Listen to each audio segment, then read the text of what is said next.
Olá pessoal, tudo bem? Aqui é Samuel Possebon, editor da Tel Aviv, e a gente está de volta com mais um episódio do nosso Café com Pixel, nosso programa de bate-papo em que a gente conversa com pessoas importantes e interessantes do mercado audiovisual, como sempre, trazendo aqui para a nossa bancada o meu amigo Fábio Sesnick, co-criador desse programa. Obrigado, Fábio, pela presença mais uma vez. Obrigado aí, Samuel, um prazer estar junto. Legal, e o nosso convidado de hoje é ninguém mais, ninguém menos do que Nelson Sato, CEO da Sato Company, um dos personagens mais importantes aí do audiovisual brasileiro. Nelson, obrigado pela presença aqui com a gente. Obrigado você, Samuel. Tudo bem, Fábio? Obrigado, Sato. Legal, essa nossa conversa aqui vai versar sobre vários temas. O Nelson tem uma atuação destacada aí já no setor audiovisual, como distribuidor, como produtor de muitos anos, mais de 40 anos no mercado audiovisual, mas mais recentemente foi eleito para a diretoria da Academia do Emmy, e isso é um fato bastante raro, né? Se a gente olhar, só tem um outro brasileiro que participa da diretoria, então o Nelson ocupa esse papel de destaque, esse lugar de destaque. Nelson, queria que você falasse um pouco sobre o que significou para você essa eleição, como é que você vê o teu papel dentro do contexto do audiovisual brasileiro e, obviamente, o que significa participar da Academia do Emmy. Bom, Samuel, Fábio, para mim foi uma honra enorme, né, poder estar sendo nomeado diretor do Emmy, né, fazer parte da diretoria. Como você disse, é um caso raro, eu sou o segundo brasileiro a estar participando disso. Então, me aumenta muito a responsabilidade. A gente é membro desde 2015. Eu tenho procurado contribuir da melhor forma. Todo ano a gente faz uma semifinal aqui em São Paulo. Antigamente só existia no Rio, né, com a Globo. E a ideia é interagir e fazer mais brasileiros participarem do Emmy. Então, ter mais contato com produtores, emissoras, porque basicamente, antigamente só existia como membro brasileiro a TV Globo, né? Então a ideia é realmente aproximar todos os broadcasters, todos os players, porque o Emmy está aí para poder destacar os talentos da nossa indústria. Então, E como é que através da você acha que premiação. isso pode ser construído, Sato? Como é que você acha que mais brasileiros podem participar do Emmy? Quais são os requisitos, quais são os cuidados que um produtor brasileiro, uma emissora brasileira, uma produtora brasileira tem que ter para conseguir chegar nessa posição e ter o seu conteúdo avaliado, eventualmente premiado pelo Emmy? Então, primeiro lugar, para ser membro, você tem que ter um tempo de mercado, né? Então, tem que ter 5 anos, pelo menos, de mercado, ou como diretor, ou como provedor, como executivo, como talento, qualquer um deles. Como conteúdo, você tem um período que você aplica no M a sua produção. Pode ser novela, jornalismo, conteúdo infantil. Então, tem várias categorias, né? Da mesma forma como o Oscar, você tem várias categorias para você ser julgado. E a ideia é realmente achar os talentos no mundo, né? Por isso que é um Emmy internacional, e destacar essas obras, né? Isso dando relevância aí para o produto feito. Perfeito. Fábio? Pô, muito legal, Sato.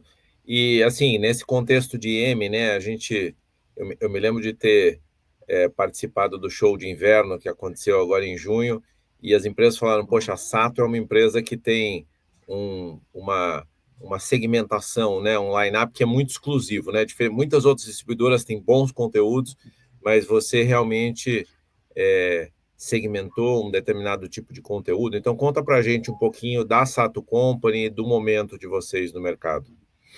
Bacana, obrigado, Fábio. Então, a Sato, nesses quase 40 anos, vamos completar esse ano, né? A gente começou com conteúdo asiático, na realidade japonês, trazendo animações, lançando em home video. E aí, com o decorrer do tempo, a gente foi ampliando, entramos em cinema, entramos em televisão, licenciamento de produtos, e a Sato se tornou uma empresa 360 graus. Então, a gente trabalha com conteúdo audiovisual em todos os segmentos. A gente teve uma presença forte muito tempo e continuamos fazendo isso com emissoras de TV, E de 2015 para cá eu resolvi segmentar, porque na realidade, como eu tenho essa origem asiática, né? A gente começou só com conteúdo japonês, a gente foi ampliando, trazendo chineses, coreanos. A Sato foi a primeira agregadora a colocar conteúdo anime e K-drama na Netflix, isso em 2012 para 13. Hoje se tornou esse fenômeno, né? Na realidade, a gente sente que esse conteúdo audiovisual asiático tem tido uma notoriedade no mundo todo, então a gente tem procurado prestigiar um pouquinho mais e trazer isso para o mercado latino-americano. Esse movimento, Sato, de conteúdos asiáticos transbordando para vários países do mundo, né? O Brasil não é exclusivo aí desse movimento, isso a gente está vendo em outros mercados também.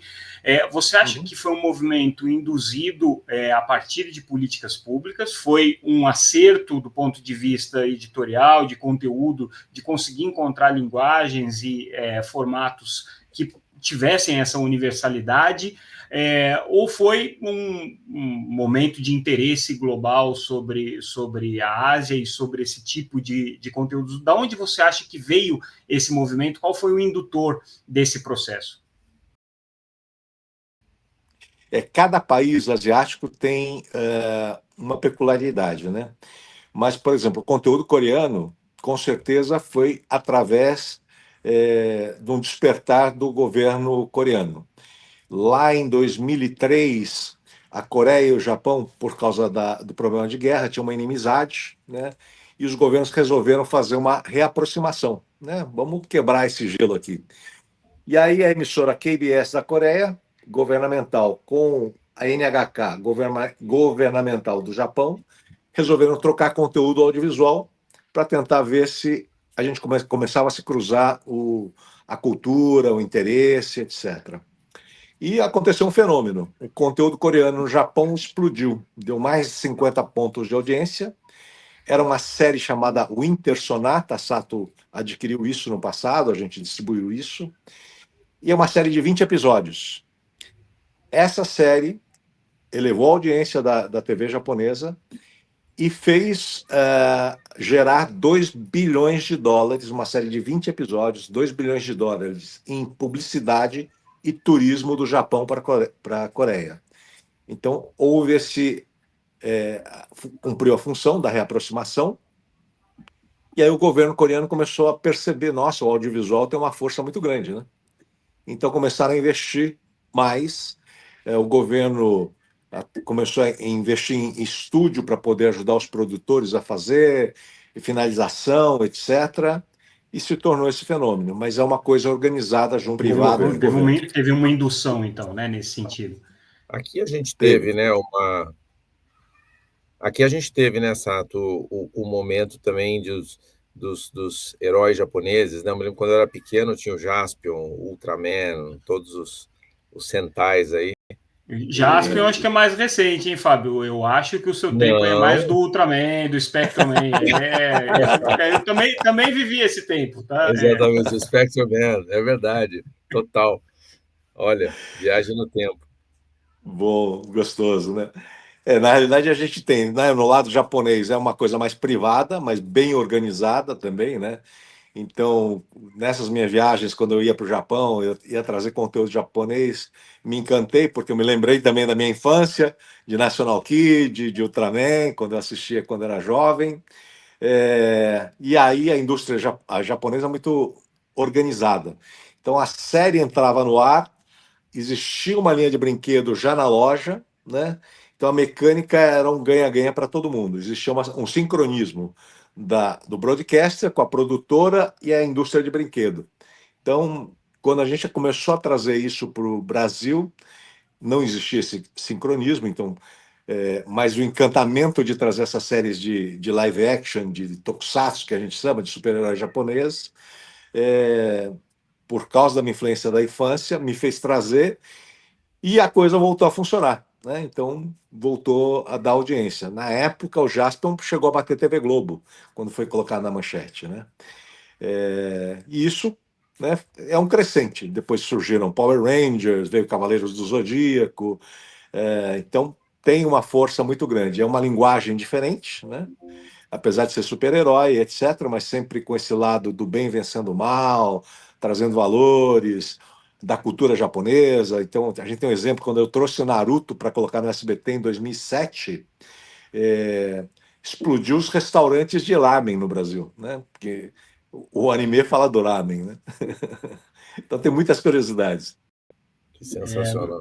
E o movimento contrário, o Sato, como é que você vê o audiovisual brasileiro lá fora, né? Inclusive agora, assim, nessa tua posição na diretoria do M, obviamente o teu objetivo é fazer com que o audiovisual brasileiro seja mais visto, mais exportado, mais conhecido e tudo mais. Como é que você vê esse momento com o Oscar, com as premiações todas que o Brasil tem alcançado nesse contexto global?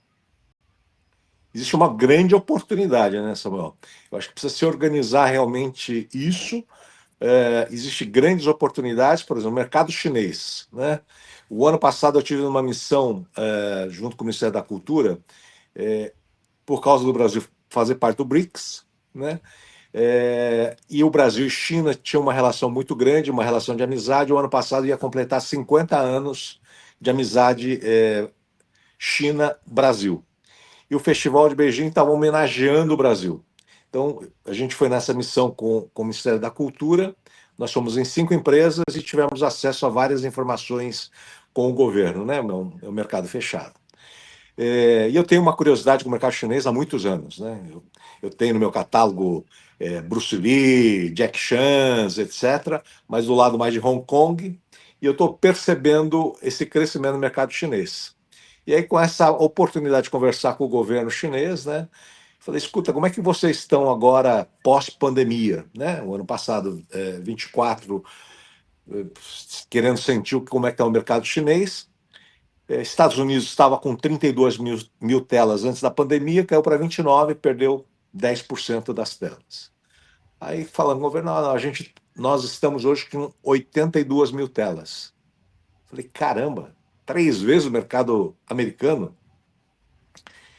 E como é que vocês estão? Vocês estão perdendo telas? Como é que está esse mercado? Eu falei, não, a gente está vendo Que significa 4... isso? Só para entender essa métrica que você está usando, o que significa 82 mil telas? O que é isso? Eu acho que são telas de cinema, de salas de cinema. Ah, salas de cinema, tá bom. Sim, salas de cinema, desculpa, falando do mercado de cinema.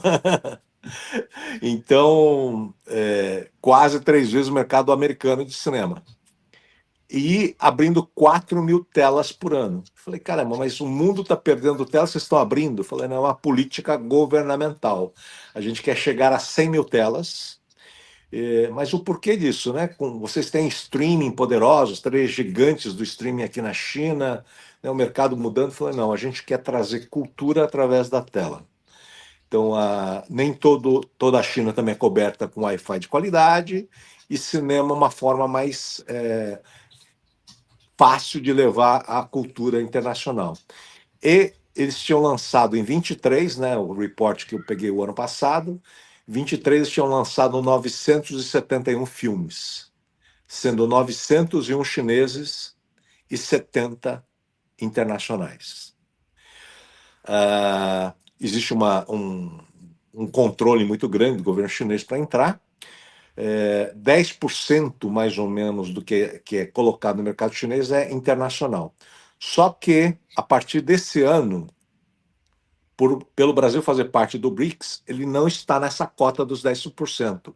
O Brasil pode estar nessa cota dos 90%, como se fosse um produto chinês. Então, existe uma oportunidade muito grande. Existe esse momento do Oscar brasileiro, dos festivais de Cannes, dando destaque para a produção brasileira, e pela amizade que existe com a China, é uma oportunidade muito grande de levar o audiovisual para a China.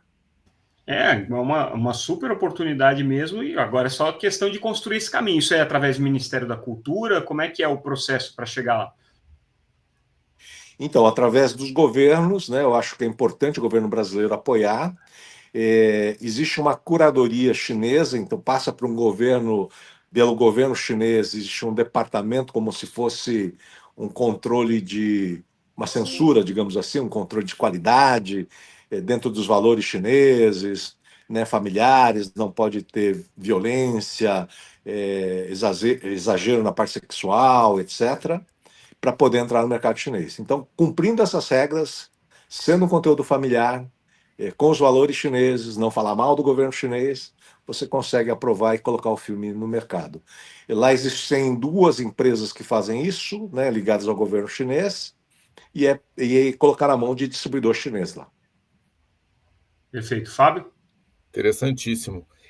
Partindo de tela de cinema para streaming, Sato, você que é um dos pioneiros, né, no mercado de VOD e de streaming, e também na distribuição de conteúdos para esses canais. Como é que você olha aí 10 anos depois, como é que o impacto desses modelos na atividade audiovisual, nas telas que você mencionou, né? Como é que a gente poderia olhar o momento que estamos? 10 anos depois, porque eu lembro que o Sato foi um dos primeiros a lançar uma plataforma brasileira de VOD, né, 2016, ou 2015, uma coisa assim, né, então, assim, né, a gente já tem quase uma década de amadurecimento desse modelo, né. É verdade. A gente começou a agregar a Netflix em 2011. Em 2015 eu lancei a nossa própria plataforma chamada, na época, Wallplay, né? Até para trazer os conteúdos Jaspion, Changeman, para a gente lançar para o mercado, que existe um mercado de fã muito grande. Mas na época, como agregador da Netflix, houve um conflito. Então, ou eu era só agregador, ou eu era um player de VOD. Como ainda o mercado era muito pequeno, claro que eu preferi ficar como agregador da Netflix. Mas uma coisa que eu aprendi em todos esses anos é uma coisa que nunca muda, né? É a eterna mudança, né? Então, as realidades vão mudando. Naquela época só existia Netflix no mercado, hoje você tem Prime, tem Warner Bros. Discovery, Disney Plus, etc. A competição no SVOD está muito grande, né? Todos eles estão fazendo resizing. Há 1 ano e meio, 2 anos atrás, começaram a se organizar, porque é uma disputa muito grande pelo assinante. A gente sabe que não tem tempo e nem tem dinheiro para poder pagar todos esses serviços. Ninguém consegue assistir tudo que é produzido e entregue nessas plataformas.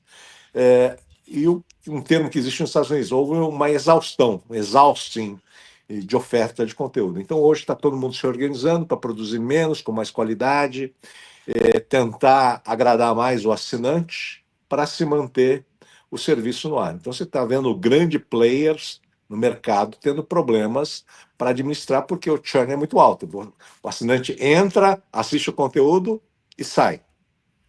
Então, a perda é muito grande nesse momento.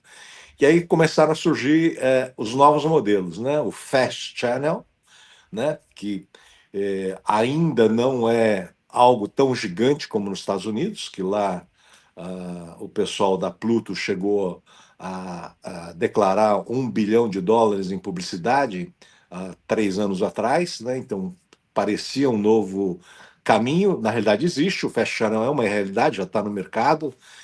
Você tem a Pluto, você tem os canais como a gente tem na Samsung, nos devices, etc., com uma variedade muito grande e gratuito, né? Eu acho que para a realidade latina, o Fast e o AVOD são o novo trend do mercado, porque crise econômica, muita competição de SVOD, o Fast e o AVOD é a tendência do mercado. Mas, assim, esses modelos, né, de monetização, vamos dizer assim, do audiovisual, eles não diferem muito daquilo que o audiovisual sempre teve, né? Sempre foi ou publicidade ou venda de ticket, né? Assinatura ou transacional, ou enfim, mas de alguma maneira você estava vendendo aquele conteúdo diretamente. Mas a publicidade ela é limitada e ela ainda briga com o digital, briga com publicidade na internet. Também é um processo de amadurecimento lento, né? Você vê espaço para esse amadurecimento, considerando o mercado brasileiro de publicidade, considerando o peso que as grandes emissoras ainda têm na disputa pelo bolo publicitário e, claro, né, tudo aquilo que representa hoje o digital dentro desse reparte aí da publicidade. Você acha que Sobra espaço para o Fast nesse contexto? Sobra, né? Na verdade, também tem que reorganizar. Existe muita oferta de muitos canais, e a monetização de cada um é muito pequena. Então, é um modelo que ainda precisa ser ajustado, né? Mas tem monetização, tem um volume interessante, né, no digital. E nesse período também o que a gente, como sempre houve, né, quando veio o home video vai matar o cinema, vai matar a televisão. Não, não mata. Na verdade, existe um ajuste. Né? E hoje a televisão aberta está voltando, não voltando, está melhorando a qualidade dela, está direcionando o conteúdo que atrai a audiência, então é futebol, é news, né? A novela brasileira que ainda mantém essa grande audiência e grande faturamento.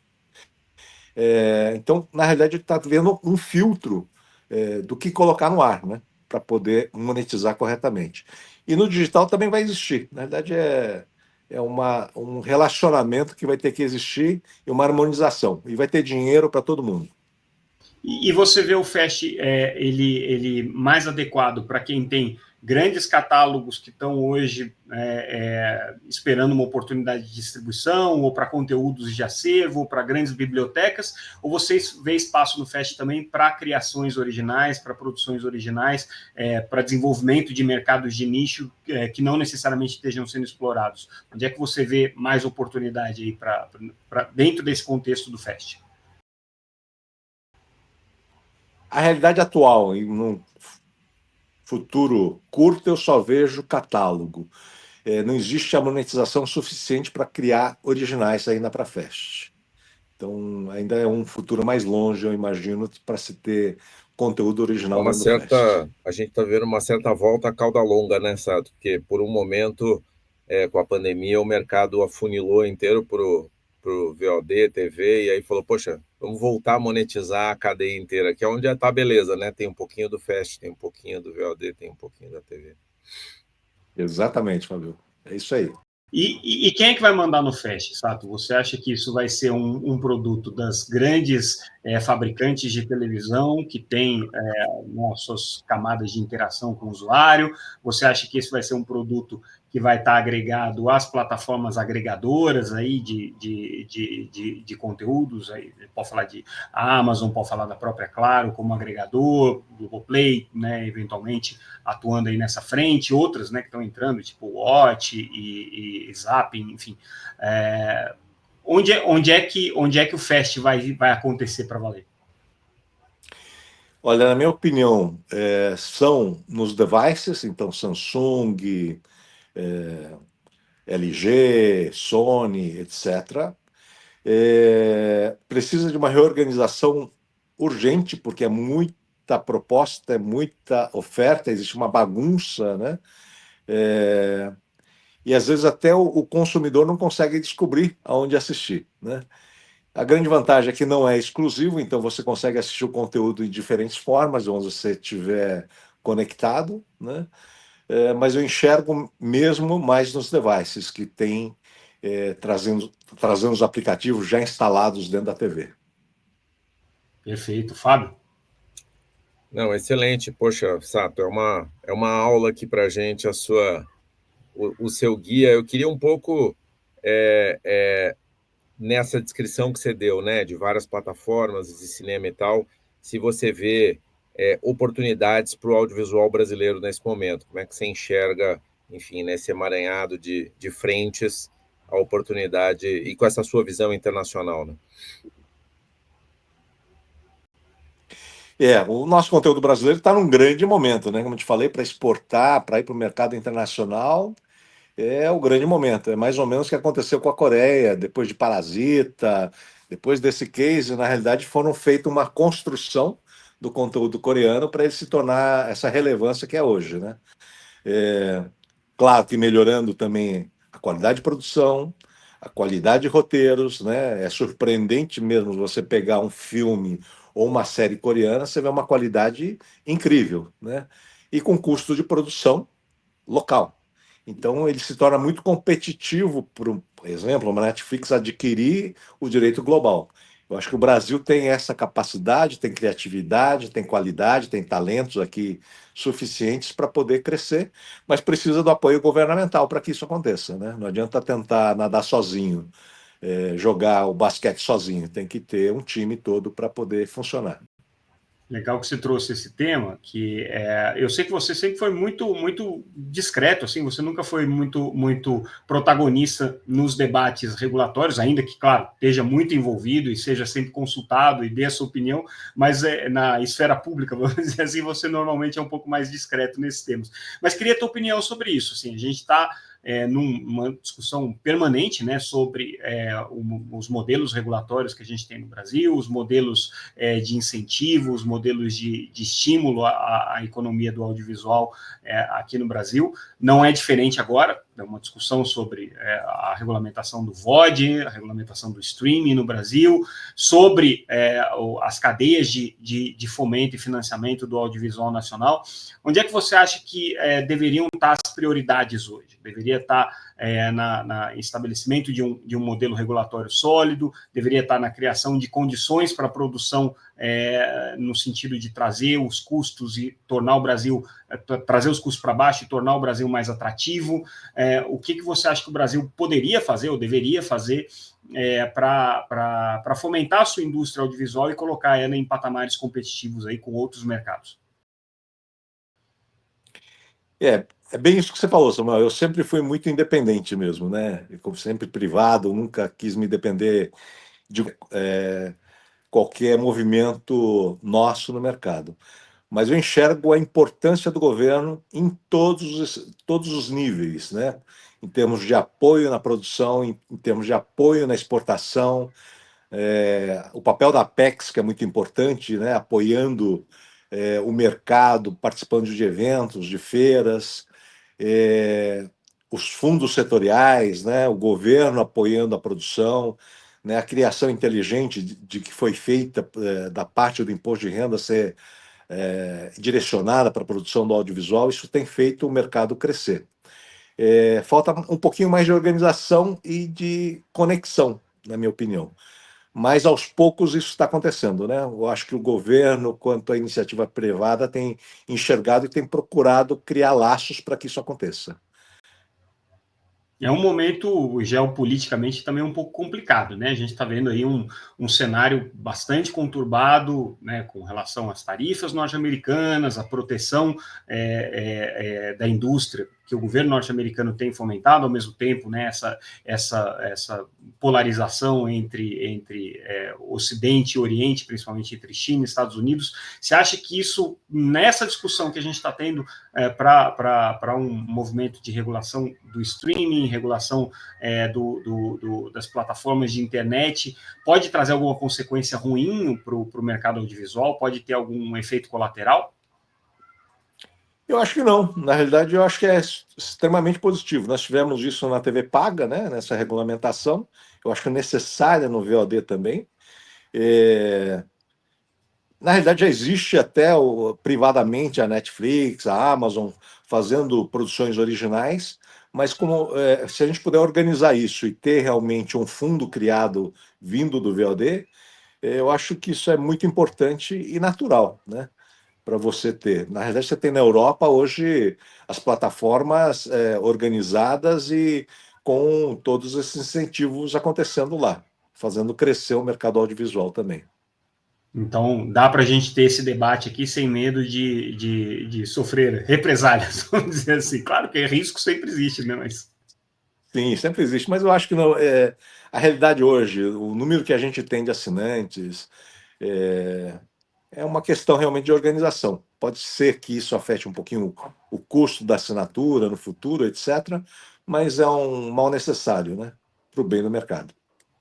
Perfeito. Você mencionou, né, e acho que a tua trajetória dialoga muito com isso, né, sobre os novos modelos de linguagem audiovisual, quando você traz conteúdos anime para o Brasil, ou quando você traz essa linguagem, principalmente japonesa, a gente está falando de um diálogo direto com uma nova geração de consumidores do audiovisual. Como é que você vê a influência de toda essa nova forma de comunicar e de formatar o audiovisual que a gente vê nas redes sociais, que a gente vê em TikTok, em vídeos de Kuai, enfim, por aí vai, como que isso se reflete no conteúdo profissional audiovisual que, de alguma maneira, você vai distribuir, você vai procurar e que também o Brasil tem a oportunidade de distribuir mundo afora? Olha, sempre surge o audiovisual, é aquilo que a gente sempre fala, né? The content is the king. Ele continua sendo rei, a gente só precisa estar atento para se adaptar a forma de consumo, né? A gente tem que sempre estar atento como é que o consumidor está vendo. Então, as novas gerações, eles gostam de assistir vídeos curtos. Então, esse fenômeno que é o TikTok, né, o Kawaii, etc., está mostrando que existe um mercado para isso. Lá fora, principalmente na China, existem distribuidoras e produtoras que já produzem na vertical, para assistir no mobile. E são vídeos curtos, de 1 minuto, 2 minutos, e você vai criando séries. Então, essa é uma nova tendência, a gente tem observado isso. O jovem que ele nasceu no digital, que não sabe nem quem é a pessoa que está na televisão, quem é o talento, o ator que está fazendo novela, né? Passa na frente e nem sabe quem é. Mas ele é conectado no digital, ali você vai ter um novo mercado, nesse formato de vídeo curto. Fábio? O Sato, a gente várias vezes aí, né, no futuro, você contou do VOD, depois resolveu preferir ficar agregador. Eu queria te ouvir um pouco sobre o futuro, especificamente, assim, da Sato, né? Vocês pretendem também produzir coisas, né? Essa integração Japão-Brasil ou conteúdo asiático-Brasil. Então, saber um pouco do como é que você olha o futuro. E nesse futuro, como é que a inteligência artificial entra, né? Que aí é um outro capítulo, mas também queria muito te ouvir sobre como é que você está achando desse tema e a influência dele no nosso mercado. Olha, bom, na realidade a Sato, sempre trabalhando com conteúdo mais como distribuidora, mas enxergando que tem que ser uma produtora também, né? Controlar IPs e poder fazer conexões direto com os players do mercado,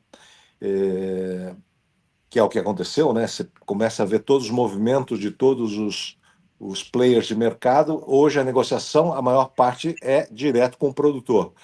O intermediário, o distribuidor, está perdendo seu espaço, né? Então a gente continua agregando Netflix, etc., mas com menos quantidade de conteúdo. Porque a Netflix enxergou a oportunidade e ela foi direto na fonte produzir seus originais. Então a gente tem que ter também esse lado de produção. Então a gente produziu uma série para a NBC Universal chamada Mulheres Asiáticas, e a gente vem para produzir em breve, já está em desenvolvimento, o filme do Jaspion, e vamos trazer outros IPs asiáticos para produzir no Brasil. Então é uma troca aí de trazer relevância de fora, mas com talentos brasileiros. Então a nossa ideia é criar uma indústria local nesse sentido. E a parte de inteligência artificial é uma realidade, né? Na realidade, ela vem para somar e para facilitar. Da mesma forma que a gente olha com certa desconfiança, com preocupação, né? Como taxista viu para o problema do Uber, né? Desses aplicativos, como o pessoal de hotelaria com Airbnb, isso vai acontecer, é realidade, já existem tanto empresas japonesas quanto empresas americanas comprando empresas de tecnologia de inteligência artificial para otimizar a produção de audiovisual, para diminuir custo, manter qualidade e ter o controle. Então, essa é uma realidade já acontecendo, né? Lionsgate fazendo isso, a Toei Animation fazendo isso. Então, a realidade da inteligência artificial não é uma coisa futura, já é atual mesmo. Não dá para fugir, né? Sato, foi um prazer ter você aqui com a gente. Foi muito bom ouvir as tuas opiniões sobre o mercado, sobre para onde as coisas estão indo.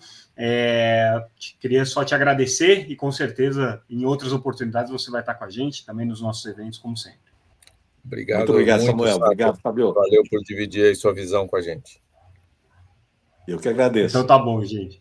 Obrigado, Nelson, obrigado, Fábio. Vamos encerrando aqui o nosso Café com Pixel. Ficamos por aqui. Em breve a gente volta com mais um episódio para vocês, batendo papo sempre com pessoas relevantes, pessoas interessantes do mercado do audiovisual. É isso, pessoal. Ficamos por aqui e até mais. Tchau, tchau.